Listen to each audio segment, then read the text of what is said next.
Yeah, thanks for that question.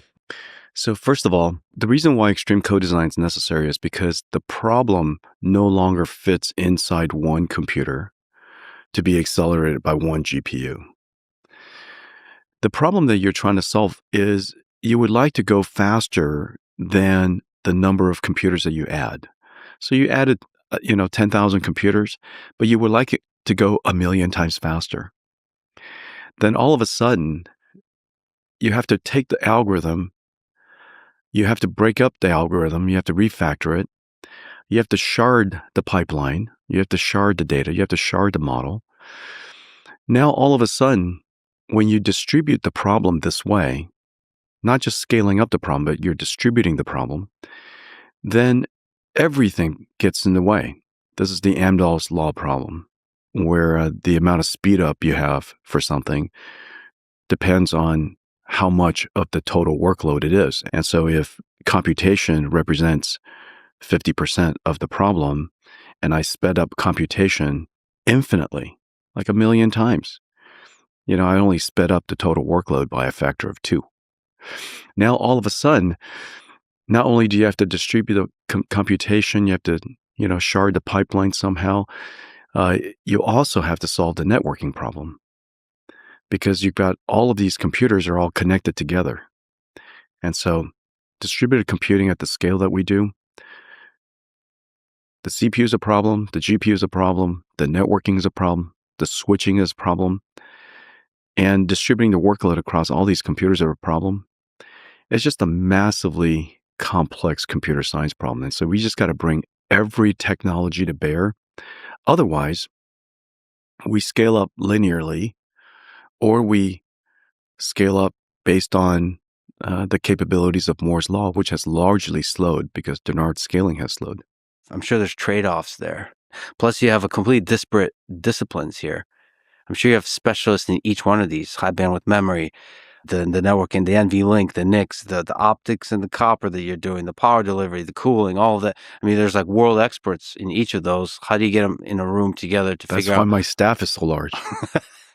What's the Yeah. Can you take me through the process of the specialists and the generalists? Like, how do you put together the rack when you know the set of things you have to shove into a rack together? Yeah. Like, what does that process look like of designing it all together? There's the first question, which is what is extreme co-design? You were optimizing across the entire stack of software, from architectures to chips to systems, the system software to the algorithms to the applications. That's one layer. The second thing that you and I just talked about goes beyond CPUs and GPUs and networking chips and scale up switches and scale out switches. And then, of course, you got to include power and cooling and all of that because, all these computers are extremely, extremely power hungry. They do a lot of work and they're very energy efficient, but they, in aggregate, still consume a lot of power. And so that's one. The first question is, what is it? The second question is, why is it? And we just spoke about the reason, you want to distribute the workload so that you can exceed the benefit of just increasing the number of computers. And then the third question is, how is it? How do you do it? Mm-hmm. And that's kind of the miracle of this company. When you're designing a computer, you have to have operating system of computers. When you're designing a company, you should first think about what is it that you want the company to produce. I see a lot of companies' organization charts, and they all look the same. Hamburger organization charts, software organization charts, and car company organization charts, they all look the same. And it doesn't make any sense to me. The goal of a company is to be the machinery, the mechanism, the system that produces the output. And that output is the product that we like to create. It is also designed, the architecture of the company should reflect the environment by which it exists. It almost directly says what you should do with the organization. My direct staff is 60 people. I don't have one-on-ones with them because it's impossible. You can't have 60 people on your staff if you're, going to get work done. And So you still have 60 reports. You still have more. across Yeah. more. Yeah. And most stars at least have a foot in engineering. Almost all of them.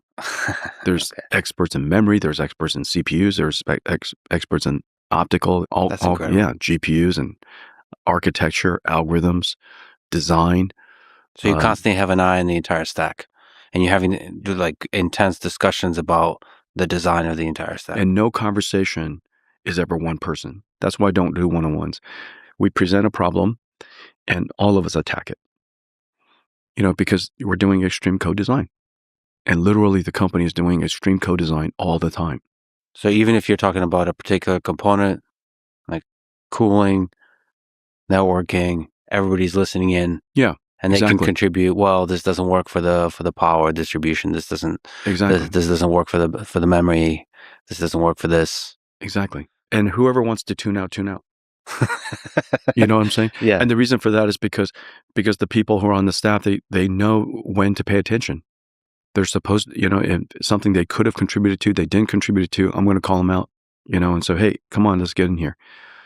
So as you mentioned, NVIDIA is this company that's adapting to the environment. Mm-hmm. So at which point can you say, did the environment change and you began adapting sort of secretly Mm-hmm. in the early days from GPU for gaming, maybe the early deep learning revolution, to we're now going to start thinking of it as an AI factory?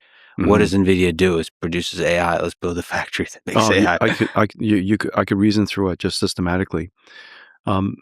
We started out as an accelerator company, but the problem with accelerators is that the application domain is too narrow. It has the benefit of being incredibly optimized for the job. Any specialist has that benefit. The problem with intense specialization is that, of course, your market reach is narrower, but that's even fine. The problem is the market size also dictates your R&D capacity, and your R&D capacity ultimately dictates the influence and impact that you can possibly have in computing. And so when we first started out as an accelerator, very specific accelerator, we always knew that was going to be our first step. We had to find a way to become accelerated computing. But the problem is when you become a computing company, it's too general purpose and it takes away from your specialization. I connected two words that are actually have fundamental tension. The better computing company we become, the worse we became as a specialist. The more of a specialist, the less capacity we have to do overall computing.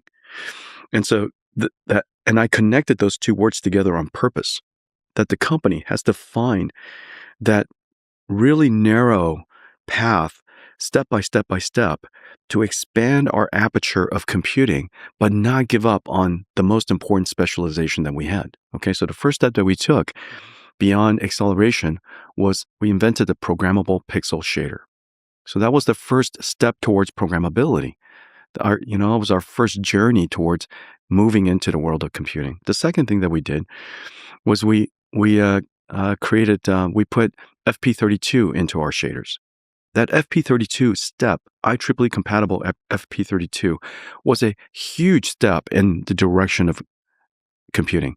It was the reason why all of the people who were working on stream processors and other types of data flow processors discovered us, and they say, hey, all of a sudden, we might be able to use this GPU that's incredibly computationally intensive, and it's now compliant with IEEE. Mm-hmm. I can take my software that I was writing previously on CPUs, and I can see about using the GPU for that. And which led us to put C on top of FP32, we call CG. That CG path took us to eventually CUDA. CUDA, step by step by step. Putting CUDA on GeForce, that was a strategic decision that was very, very hard to do because it cost the company enormous amounts of our profits, and we couldn't afford it at the time. But we did it anyways because we wanted to be a computing company.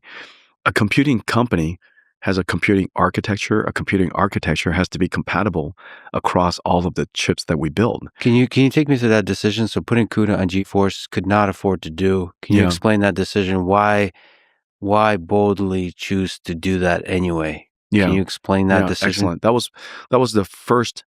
I would say that was the first strategic decision that is as close to an existential threat. For people who don't know, it turned out to be spoiler alert, one of the most incredibly brilliant decisions ever made by a company. So CUDA turned out to be an incredible foundation for computation in this AI infrastructure world. So Thank you. just setting the context, it turned out to be a good decision. Yeah, it turned out to have been a good decision. I think here's the way it went. So we invented this thing called CUDA, and it expanded the aperture of applications that we can accelerate with our accelerator. The question is, how do we attract developers to CUDA? Because a computing platform is all about developers. And developers don't come to a computing platform just because, it could perform something interesting. They come to a computing platform because the install base is large. Because a developer, like anybody else, wants to develop software that reaches a lot of people. So the install base is, in fact, the single most important part of an architecture. The architecture could attract enormous amounts of criticism. For example, no architecture has ever attracted more criticism than the x86. As a less than elegant architecture, but yet it is the defining architecture of today. It gives you an example that, in fact, so many RISC architectures, which were beautifully architected, incredibly well designed by some of the brightest computer scientists in the world, largely failed. And so I've given you two examples where one is elegant, the other one's barely aesthetic. And so yet x86 survived. And install base is everything. Install base defines an architecture. Not everything else is secondary. Okay. And so there were other architectures at the time. CUDA came out, OpenCL was here. There's several other competing architectures. But the decision that we made that was good was we said, hey, look, ultimately it's about install base and what is the best way we could get a new computing architecture into the world. By that time frame, GeForce had become successful. We were already selling millions and millions of GeForce GPUs a year. And we said, we ought to put CUDA on GeForce and put it into every single PC, whether customers use it or not, and use it as a starting point of cultivating our install base. Meanwhile, we'll go and attract developers, and we went to universities and wrote books and taught classes and put CUDA everywhere. And eventually people discover, and at the time, the PC was the primary computing vehicle. There was no cloud, and we could put a supercomputer in the hands of every researcher in school, every scientist, every engineer in school, every student in school, and eventually something amazing will happen. Well, the problem was CUDA increased our cost of that GPU, which is a consumer product, so tremendously, it completely consumed all of the company's gross profit dollars. And so at the time, the company was probably, worth, I don't know, at the time, $8 billion or something, $6-7 billion or something like that. After we launched CUDA, I recognized that it was going to add so much cost, but it was something we believed in. Our market cap went down to like $1.5 billion. And so we were down there for a while, and we clawed our way back slowly, but we carried CUDA on GeForce. I always say that NVIDIA is the house that GeForce built, because it was GeForce that took CUDA out to everybody. Researchers, scientists, they discovered CUDA on GeForce because they were all, many of them were gamers. Many of them built their own PCs anyways. In a university lab, many of them built clusters themselves, using PC components. And so that, that's kind of how we got